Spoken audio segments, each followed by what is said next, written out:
So, isa lang i-connect natin dito. Ito lang gagamitin natin ngayon, itong isa lang. So, monitor output lang dito sa ating bait sound card. Ayan. Tapos ngayon, mamili tayo dito ngayon sa ating channel. Channel 1 to channel 5. So, gamitin, itong channel 5 tayo mag-input yung nagagaling sa ating bait sound card. So, ngayon, nagagamitin natin ditong microphone. Pwede yung wireless microphone, pwede yung dynamic microphone or wired microphone. Basta ang connection ng ating wireless microphone, dito lang din ang input sa condenser mic niya. Naka 3.5 connector ito.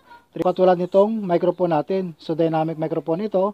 Itong connector na gagamitin natin. Ayan. So, ang ipapakita natin dito ay wired microphone. So, ngayon, input natin ito sa ating microphone input dito sa ating bait sound card. So, mic 2 ang gagamitin natin dito. Idol, try natin yung ating bait sound card. Ano? Ayan. Dumana dito sa ating bait sound card itong ating microphone na dynamic microphone. So, itong pinaka-echo niya, pwede tayong magdagdag dito ng echo. Check, mic, test, hello, sound, check.